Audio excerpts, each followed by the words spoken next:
Hey guys, this is Reanime, and this is a recap of Gankutsuou, The Count of Monte Cristo, Season 1, Part 2. When Albert knocked Gerard Villefort to the ground to prevent him from shooting the Count, the latter became enraged and aimed the gun at Albert, but the Count stopped him, and soon help came. The protesting Villefort was taken into custody by the police, but after he was taken away, he managed to threaten Albert, saying that disaster would also come calling at his house. Later, one of the alley extracted a bullet from the Count of Monte Cristo's heart. Beauchamp interviewed Albert regarding his father's run for presidency. Albert was nothing but praise, and Beauchamp ends the interview by saying that he roots for the general to win too, but to watch out for gossip. Albert asked him what he meant by it, and Beauchamp mentioned about a man named Count who had been spreading a bunch of hateful stories about the general, throwing Albert off. The Marquis of Calvasante announced over the television that he and Eugene are engaged. Upon hearing this, Albert rushed into the Danglars' estate to talk to Eugenie, but he was barred by the estate guards. When Eugenie finds out about her engagement, she escapes and looks for Albert, but he was nowhere to be seen. Downcast, Albert was walking alone in the midnight road, soaking in the rain. The Count passes by him and persuades him to go with him to space. Haiti, gathering the courage, finally decides to attend the presidential speech, where General Morcerf will be, to finally expose the truth about him and what he did. The Count and Albert spent some time stargazing, and he told him a story of three best friends, much like Albert, Franz, and Eugenie. The story is about a sailor who had two best friends, one of which became his fiancée. He goes on by telling that the other best friend fell in love with the sailor's fiancée and did everything he could to have her, even as far as framing his best friend for murder and banishing him to demise. The Count solemnly tells Albert that it will not be long until he leaves Paris, as his task there is about to reach its final conclusion. At the presidential speech ceremony, Haiti presents herself in front of the crown and reveals her past, exposing General Morcerf, who she called Fernand Mondego. She recalls how 10 years ago, the general, still bearing the name Fernand Mondego, went to her home planet in Janina as a defender of the Space Defense Force. Her father, the Pasha, or leader of Janina, made an alliance with the general, but the general betrayed him, killing him and sending Vasiliki, Haiti's mother, and Valentine herself into slavery. Valentine's grandfather communicated with Franz through a special pen concealed within his artificial hand. Fragments of obscure memories of the retired general were shown to Franz, still in space. The Count tells Albert to return to Earth at once, saying that his father needs him at this time. He adds that it is time for Albert to learn the truth. Confused, Albert chases the Count to ask what it all means, but the Count has sent him to the ship to return to Earth. The Count weeps, but it soon turned into a foreboding laugh. He instructs his consorts to turn his ship back to Paris.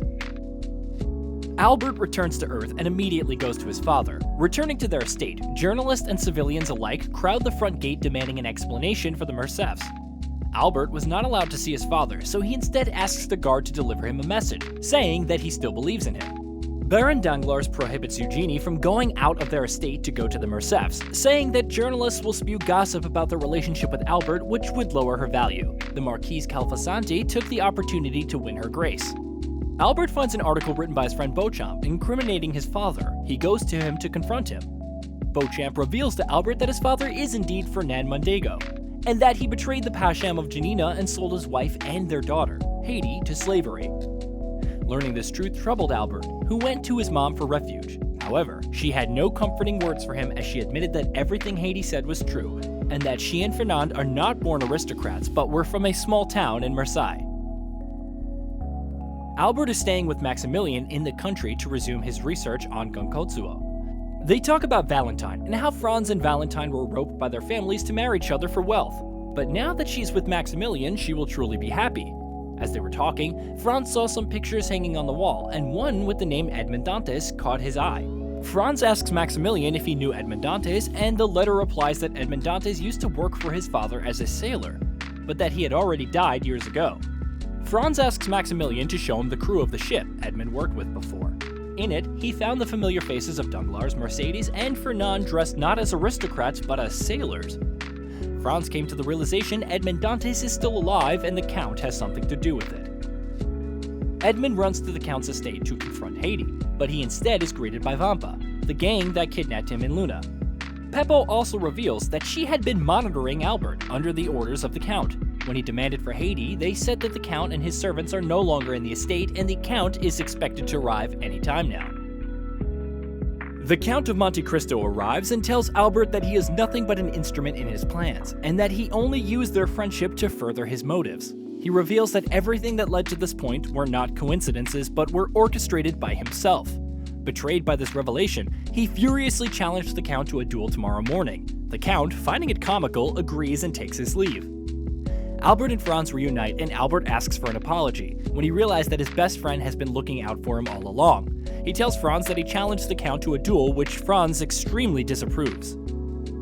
Franz reveals to Albert that his mother, Mercedes, was once the Edmond Dante's fiancée, but Franz framed him for a murder he did not commit so that he could marry her.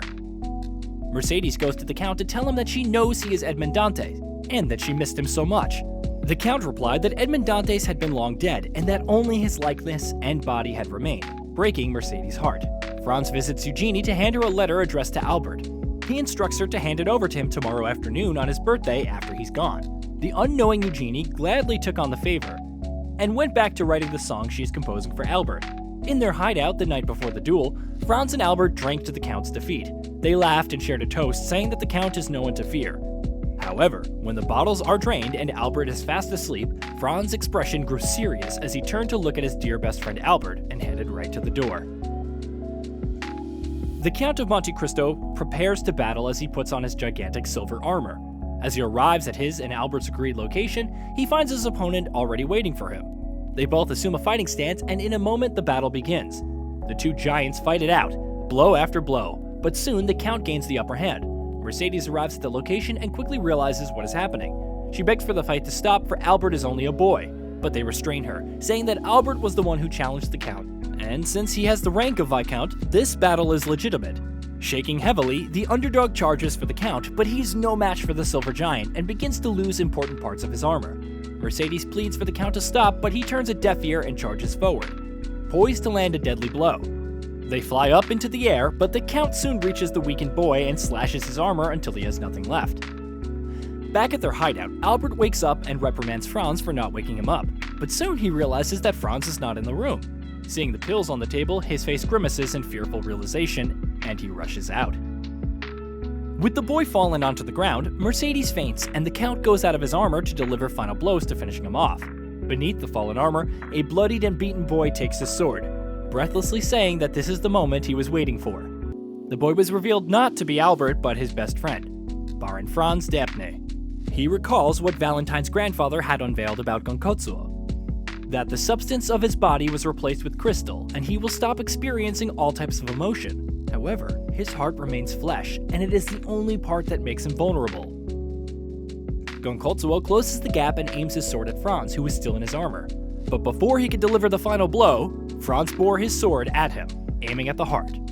With struggle, Gankutsuou pulls out the sword, breaking it into pieces but leaving a shard still piercing his heart. Gankutsuou, still thinking that the boy is Albert, burrows his sword into the boy. Albert arrives at the scene and helplessly cries as he sees his friend taking his place in death. When everyone is gone, Albert tries in futile attempts to stop Franz from bleeding out, but his wounds are far too deep. Franz stops him to tell him of a dream he had last night. He recalls that on the same day a couple years back, he, Albert, and Eugenie went into a beach with wind so strong it blew away Eugenie's favorite hat. Franz smiles at the memory and greets Albert a happy birthday. The weeping Albert takes him into his arms, tells him to hang on a little longer and that everything is going to be okay. But apart from the chirping of birds, he heard nothing in response. Mourning his best friend's death and having enough of everything, Albert packs his things and leaves home. However, in the city gates, he was barred from exiting without a permit. He demands the guards to let him out, but since he was stripped of his title and had no more authority, they didn't let him. Frustrated, he punched one of them, starting a fight. However, he was no match for the three guards and they soon overpowered him. In the Danglars' estate, the Baron was very pleased with the state of the riches that are only plummeting by the minute. Marquis Andres Calfasante asks if he could pay a visit to the Baroness, Victoria, who is still bedridden. He comforts her and calls her mother, but because of her despair, she doesn't notice this and thinks that the Marquis was being flirtatious. She grabs his neck and they start kissing. Beaten black and blue, Albert hears that help has arrived, which turns out to be Franz. As though in a dream, Franz takes him back to their estate where everyone is gathered to greet him a happy birthday. All of his friends were there, Maximilian, Valentine, Renaud, even Peppo, and of course Eugenie, who kissed him happy birthday. His parents were also there, relaxed and enjoying themselves. Franz calls everyone's attention and introduced an addition to the party, the Count of Monte Cristo. Albert desperately tries to tell everyone to get away from him, but it seems that nobody is paying attention. He gathers up the courage and attacks the Count with a sword, hoping to avenge Franz. When he looks up, however, he sees Franz, who tells Albert that it was him who killed him. Albert wakes up from his nightmare and sees that it wasn't Franz who saved him, but his old friend Renaud.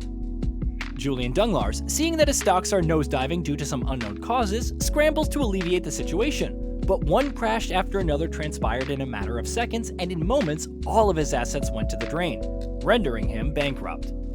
Albert wakes up with his friend Renaud by his side. Julian went into her daughter's room to break her the news that her marriage to Marquis Andreas will be scheduled tomorrow afternoon, revealing to her that they have gone bankrupt, so her feelings no longer matter as she's the only one who can save them. In the dark of the night, Eugenie tries to escape, but she is caught by the Marquis Andreas. Albert and Eugenie both hold on to the photo of them with Franz as Eugenie calls for Albert to save her. Renaud receives an invitation from Baron Dunlars for Eugenie and Marquis Andreas' nuptials. He wondered why the Baron was rushing the wedding. Taken aback by this news, Albert rides to the Dunlars estate to go to Eugenie but is blocked out by the Marquis. Peppo approaches Albert and tells him that she wants to help save the girl he loves. The despondent bride walks alongside her scheming father in the aisle, where Marquis Andrea is waiting at the altar. As they are about to sign the marriage contract, Eugenie hesitates and spills the ink on the paper. Peppo enters and rips up the contract, making a scene to shock everybody. Albert, who is disguised as a waitress, grabs Eugenie while everyone panics. Andreas chases after them, but Lucien sticks out his leg, to which Andreas trips on. Beauchamp took pictures at the fallen Marquis, jeering at them. Dunlars tried to take Beauchamp's camera away, but the authorities came flooding in looking for him. They arrested him for fraud, falsification of lineage, larceny, and 7 other offenses. Andreas was also revealed to be a fake aristocrat. Albert and Eugenie escaped, and Peppo watches them with a sad smile. The two confess their love for one another, and Albert takes Eugenie to the airport, headed to New York. Eugenie hands Albert the letter Franz left the night before the battle. They part ways, but promise to see each other soon. The Count asks Bertuccio what he plans to do after everything is finished. Bertuccio only replies that what he wants is to serve him. The Count tells Bertuccio that when he is gone, all his wealth will be left to him and the others, and that he must use it in pursuit of his own dreams. Albert reads the letter Franz left him. In it, Franz tells him to love people openly and keep hate from spreading in his heart. Julian Dunlars, with the 5 trillion francs he left packed in a suitcase, escapes to space, leaving behind everyone he owes money from. To his surprise, however, the Count is on his ship, demanding 5 million francs. Not intending to lose the money he has left in his name, he shoots the Count, but the Count was invulnerable and reveals himself as Edmond Dantes, to the utter horror of Julian. The Count transfers into another ship and leaves Julian in space. On Earth, Villefort is on trial for false accusations towards the Count of Monte Cristo. Andreas came as a witness and exposed his past. He says that his name is Benedetto, and that he is the illegitimate son of Gerard Villefort and Victoria Dunlar. After proving that he is indeed the son they abandoned, he pretends to embrace his father, only to prick him with a poisoned needle. Victoria watches with terror at everything that is unfolding and eventually faints. The Count visits Gerard in a hospital room and reveals that he was the innocent man Gerard convicted when he was still a judge in Marseille. Realizing that the Count is Edmond Dantes, Gerard tries to reason that he did it for a noble cause, but the poison had taken a hold of his mind and body and he was driven to insanity. Albert begs the Count to tell him the whole truth, and so the Count begins his story. 25 years ago, he was still Edmond Dantes, and he was a sailor to the ship named Pharaon, in Marseille. When the captain of the ship, Captain Morel, was on his deathbed, he assigned Edmond as the acting captain of the ship and entrusted him a letter to deliver upon their return from the journey. Because of this, some of the colleagues Julian Dunlars and Fernand Mendigo grew jealous of him. However, they knew that the letter contained sensitive information, so they set him up to be arrested. On the day of his wedding, Edmond was seized by the police for his alleged involvement in the assassination of the prince. He was sent to the judge in Marseille, Gerard Villefort. The judge asked about the letter and opened it despite not being the recipient. The letter contained a list of names of those involved in the assassination of the prince. Everyone in that list stand to gain profits over the war between the Earth and Eastern Empire and wished for it to continue. However, Villefort saw that his name was on it, so as to not incriminate himself, he used the innocent Edmond as a sacrifice to bear all the consequences to their malicious deeds. The Count said that up to this day, the prince's assassination was blamed on the alien enemies of the Earth. But the truth couldn't be farther, as the murder was plotted by people on Earth. and the war rages on, filling the pockets of money-grubbing aristocrats. And prospects for peace became a distant memory.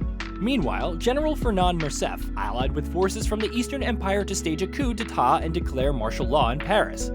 He bombs the city in an attempt to get everyone under his rule. Mercedes enters his battleship and unveils to Fernand about Edmond's return as the Count of Monte Cristo. Mercedes, upon learning of Fernand's betrayal towards his own best friend and her ex-fiancé, leaves him. Fernand, unable to accept this, kills her. Albert arrives at the scene and finds her mother on the ground. Fernand tells his son that all he has done. He did it because of his love for her. And then, he shoots his son as well. With the weight of what he has done, he points the gun to his mouth. However, he was unable to do it, swearing that as long as Edmond lives, he cannot die. Bertuccio in baptism saves Mercedes and Albert nurses them to heal. Fernand and the Count meet at the battlefield and fight with all they have. Equal in strength, they fight until their armors are in pieces. Fernand shoots his sword to the Count's heart, but Gankutsuou has taken complete control over Edmond's body, and he is completely invincible. In the midst of the fight, Haiti interferes, saying that she won't let the Count get consumed by his hate and die. Fernand takes her as hostage, but Bertuccio, under the Count's orders, takes Albert as hostage as well. Fernand gives in, not wanting to lose his son again. He pleads with Edmond to take his life and let Albert go. Gankutsuou tells him that he will not grant him the peace at death, but wishes for him a lifetime of utter despair. With that, he takes his own gun and shoots at Albert. However, Baptistin fell on the ground instead, taking the bullet meant for the boy. Albert reprimands the Count and his father for all of the innocent people they've killed for their selfish desires. Gankutsuou tells Albert that he doesn't understand what Edmond truly feels. But Albert prevents the Count from walking away and embraces him. This magically vanquishes Gankutsuou from Edmond's body. With Gankutsuou gone, Edmond becomes mortal once again, and the shards of Franz's swords left in his heart takes his life. The sky collapses, and Albert, Haiti, and Bertuccio flee. Fernand, as an act of redemption, remained at Edmond's body and awaited death. The Vampa gang returns to Luna, without Peppo to her own path, who later on becomes a model. 5 years later, the war between the Eastern Empire and the Earth is finally coming to pass, and Maximilian came home for good at last, reuniting with Valentine. Eugenie becomes a successful pianist in New York. Janina was restored to its former glory, and Haiti was throned as its princess with Baptistin, Bertuccio, and Ali as her royal servants. Albert changes his name to Albert Herrera and talks to his dear friend Franz. He tells him that he missed him so much and promises to live his life. And that was Gankutsuou, the Count of Monte Cristo Season 1 Recap, Part 2. If you enjoyed this recap, remember to hit that sub, click the like button, and comment down below to let me know what you think of the series. I'll see you in the next video.